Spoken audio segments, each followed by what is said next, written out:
Pak Prabowo ini gimana sih? Masa IHSG turun malah bilang harga saham boleh naik turun, pangan aman, negara aman.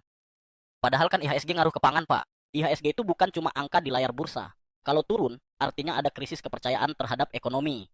Dan kalau ekonomi goyah, dampaknya bisa kemana-mana, termasuk ke harga pangan. Pertama, kalau IHSG turun, investor asing kabur. Begitu dana asing keluar, permintaan terhadap rupiah menurun. Akhirnya nilai tukar rupiah melemah. Masalahnya, kita masih sangat bergantung pada impor bahan pangan seperti gandum, kedelai, dan daging. Kalau rupiah melemah, harga impor naik, biaya produksi membengkak, dan ujung-ujungnya harga pangan di dalam negeri makin mahal. Kedua, perusahaan yang bergerak di sektor pangan butuh modal. Kalau pasar saham lesu, mereka kesulitan dapat pendanaan.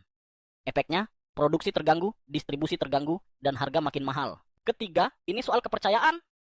Kalau IHSG turun terus dan pemerintah santai-santai saja, investor makin pesimis. Mereka lihat pemerintah nggak peduli, akhirnya makin banyak yang tarik modal.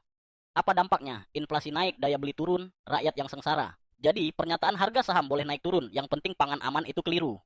Karena kalau IHSG terus anjlok, pangan justru bisa makin nggak aman. Jangan-jangan nanti kalau rupiah nyungsep, juga dibilang mata uang boleh naik turun. Yang penting perut kenyang. Masalahnya, kalau ekonomi nggak stabil, gimana perut bisa tetap kenyang, Pak?